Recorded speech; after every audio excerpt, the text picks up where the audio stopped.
ఓం శుక్లాంబరధరం విష్ణుం శశివర్ణం చతుర్భుజం ప్రసన్నవదనం ధ్యాయేత్ సర్వవిఘ్నోపశాంతయే అగజానన పద్మార్కం గజానన మహర్నిశం అనేకదంతం భక్తానాం ఏకదంతం ఉపాస్మహే. సరస్వతీ నమస్తుభ్యం వరదే కామరూపిణి విద్యారంభం కరిష్యామి సిద్ధిర్భవతు మే సదా. పద్మపత్ర విశాలాక్షి పద్మకేసరి నందిని నిత్యం పద్మాలయాం దేవీం సామాం పాతు సరస్వతి.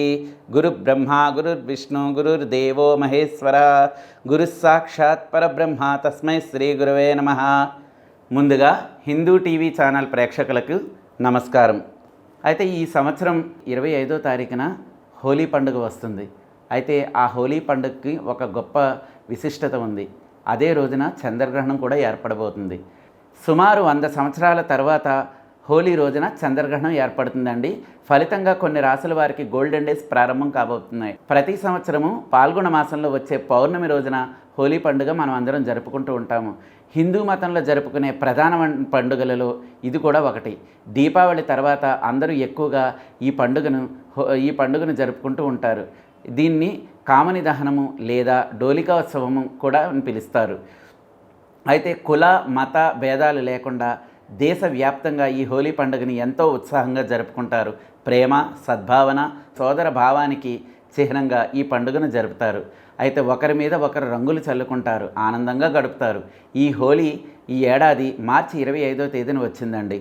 పంచాంగం ప్రకారం హోలీ రోజున చంద్రగ్రహణం కూడా ఏర్పడుతుంది. అయితే ఈ చంద్రగ్రహణం ఏ సమయం నుంచి ఏర్పడుతుందంటే మార్చి 25వ తేదీ ఉదయం 10:23 నుండి మధ్యాహ్నం 3:02 వరకు ఈ చంద్రగ్రహణం ఏర్పడుతుంది. అయితే ఈ చంద్రగ్రహణం మన భారతదేశంలో కనిపించదు. అందువల్ల దీనికి సూతకాలం కూడా లేదు. అయితే జ్యోతిష శాస్త్రం ప్రకారము సుమారు 100 సంవత్సరాల తర్వాత హోలీ రోజున వచ్చే ఈ చంద్రగ్రహణం కొన్ని రాసుల వారిపైన శుభ ప్రభావం చూపుతుందండి. మరి కొన్ని రాసుల వారిపైన చిన్న చిన్న సమస్యలు కూడా ఎదురవుతాయి. అయితే హోలీ రోజున ఏర్పడే ఈ చంద్రగ్రహణం ఏ రాసుల వారికి ఎలాంటి మేలు చేస్తుందో ఇప్పుడు చూద్దాం. అయితే ముందుగా మేషరాశి వారికి ఈ సంవత్సరం మొదటి చంద్రగ్రహణం ఇది. అయితే శుభ ఫలితాలు లభిస్తాయి. ఆకస్మిక ధనలాభాలు, ఆర్థిక లాభాలు కలుగుతాయి. పూర్వీకుల ఆస్తిని పొందుతారు. చాలా కాలంగా బకాయి పడినటువంటి సొమ్ము కూడా తిరిగి వస్తుంది. ఈ సమయంలో శక్తి, ఆత్మవిశ్వాసం కూడా పెరుగుతాయి. తదుపరి తులారాశి. సమాజంలో మీ ప్రతిష్ట పెరుగుతుంది. భూమి లేదా వాహనాలను కొనుగోలు చేసే అవకాశం ఉంది. వృత్తి జీవితంలో పదోన్నతి లేదా ప్రశంసలను కూడా పొందుతారండి. వ్యాపార పరిస్థితి కూడా బలంగా ఉంటుంది. ఆర్థిక పరిస్థితి కూడా బాగా మెరుగుపడుతుంది. ధన ప్రవాహం అనగా ధనం ఒక నదీ ప్రవాహంలాగా మీ ఇంట్లో వస్తూ ఉంటుందన్నమాట. అయితే ఆస్తి నుంచి కూడా ధనలాభం కూడా పొందుతారు.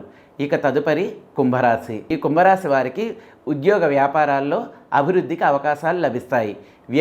వ్యక్తిత్వం మెరుగుపడుతుంది. అయితే ఆర్థిక పరిస్థితుల్లో కూడా మార్పు వస్తుంది. అనేక మార్గాల ద్వారా ధనాన్ని సంపాదిస్తారు. భాగస్వామి వ్యాపారాల్లో కూడా ఎక్కువ లాభాలు ఉన్నాయండి. అయితే వృత్తిలో నూతన విజయాలను కూడా సాధిస్తారు. జీవితాన్ని సౌకర్యవంతంగా మలుచుకొని మీరు గడుపుతారు. అయితే హోలీ రోజున వచ్చే చంద్రగ్రహణంతో పాటు కొన్ని రాశులు కూడా ఈ గ్రహణంలో ఇమిడి ఉన్నాయి. అయితే మీనరాశిలో సూర్యుడు, రాహువు, చంద్రుడు కలయిక వల్ల ఈ గ్రహణం ఏర్పడుతుంది. ఈ 3 గ్రహాల కలయిక వల్ల గ్రహయోగం ఏర్పడుతుంది. అనగా జ్యోతిష్య శాస్త్రంలో ఈ యోగాన్ని అశుభంగా పరిగణిస్తారు. హోలీ రోజున ఏర్పడే ఈ గ్రహణ యోగం వలన కొన్ని రాశుల వారు మాత్రం జాగ్రత్తగా ఉండాలి. ధన నష్టం కూడా కలిగే అవకాశం ఉంది. అయితే ఆ రాశుల వారు ఎవరో ఇప్పుడు చూద్దాం. మకర రాశి వారు. పాత వ్యాధులు వచ్చే అవకాశం ఉన్నది. అంటే పాత వ్యాధులు అంటే గతంలో మీరు ఎలాంటి వ్యాధులకు గురయ్యారో, ఎలాంటి రుగ్మతలకు గురయ్యారో అవి మళ్ళీ ఇప్పుడు ఈ గ్రహణం నుంచి వచ్చే అవకాశం కూడా ఉన్నదండి. అయితే చట్టపరమైన సమస్యలను కూడా ఎదుర్కొంటారు. అధికారులతో విభేదాలు ఏర్పడే అవకాశం ఉంటుంది. అంటే అధికారులతో అంటే మీరు పనిచేసే చోటైనా లేకపోతే ఏదైనా వ్యక్తిగత విషయాల్లో ఉన్నటువంటి అధికారుల వలన కూడా మీకు కొన్ని సమస్యలు తలెత్తితే కావున కొంచెం జాగ్రత్తగా ఉండాలండి.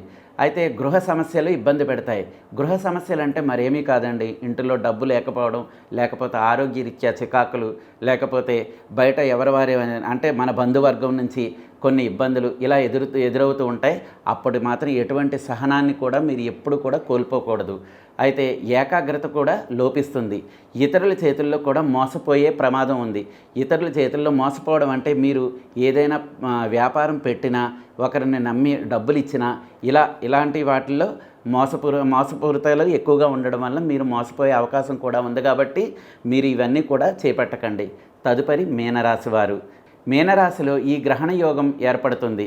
ఫలితంగా ఆగిపోయిన పనులకు మరింత వాయిదా పడతాయి. అంటే మీకు గతంలో కొన్ని పనులు ఆగిపోయి కనుక ఉంటే వాటికి ఇంకా మరికొంత ఆలస్యం అవుతుంది. అంటే 1 నెల నుంచి 3 నెలలు 4 నెలలు అట్లా ఆలస్యం పడుతూ ఉంటుంది. అయితే విమర్శలు ఎదుర్కోవాల్సి వస్తుంది. అంటే మీరు మంచి చేసినా చెడు చేసినా కూడా మీకు ఎదుటివారి నుంచి వచ్చేది విమర్శలే. కాబట్టి కొంచెం జాగ్రత్తగా ఉండండి. పెట్టుబడులకు మాత్రం దూరంగా ఉండాలి, లేకుంటే ఇబ్బందులు కూడా ఎదురవుతాయి. అంటే మీరు పెట్టుబడులు అంటే ఇప్పుడు ఏదైనా వ్యాపారం పెట్టడానికో దేనికో మీరు పెట్టుబడి పెడతారు. అలాగే ఎవరికైనా మీరు వ్యాపారం పెట్టుకోవడానికి కూడా మీరు ఏమైనా డబ్బులు అయ్యి ఇవ్వడం కూడా జరుగుతుంది. ఇలాంటి వాటిల్లో కూడా చాలా నష్టపోతారు. కాబట్టి ప్రస్తుతం ఇలాంటి ఆలోచనలు కూడా మీరు ఏమీ చేయకండి.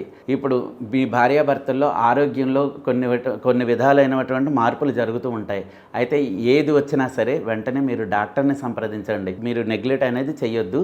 అందుకని ఆరోగ్య విషయంలో పక్కాగా జాగ్రత్తగా ఉండాలి ప్రస్తుతం ఈ కొన్ని రోజులు మాత్రం. అయితే డబ్బును తెలివిగా మాత్రం ఖర్చు చేయండి. డబ్బును అసలు ఎవరు కూడా వృధాగా ఖర్చు చేయకండి.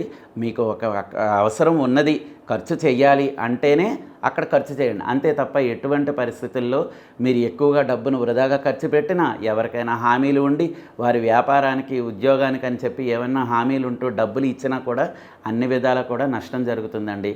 కాబట్టి ఈ రాశుల వారందరూ కూడా జాగ్రత్తగా ఉండాలని కోరుకుంటున్నాము. అలాగే ఏమీ లేదు, దీనికి ఒక చిన్న రెమెడీ అండి.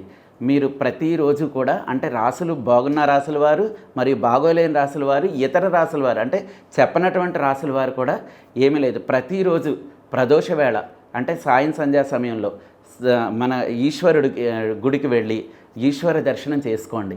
లేదా ప్రతి సోమవారం కూడా ఈశ్వరుడి దర్శనం చేసుకోండి. మరియు స్వామివారికి రుద్రాభిషేకం చేయించుకునే అవకాశం ఉంటే అంటే అవకాశం ఉన్నవాళ్ళు చేయించుకోండి, లేని వాళ్ళు దర్శనం చేసుకుంటే సరిపోతుంది. కనుక ఆ ఈశ్వరానుగ్రహం వల్ల మీకు రాబోయే రోజులన్నీ కూడా బంగారం లాంటి భవిష్యత్తు కూడా ఏర్పడుతుంది. కనుక అందరికీ కూడా ఇవన్నీ కూడా గమనించుకొని ఈ గ్రహణం జాగ్రత్తగా జరుపుకొని అలాగే ఈ హోలీ పౌర్ణమిని కూడా అందరూ ఆనందంగా జరుపుకోవాలని కోరుకుంటూ నమస్కారం.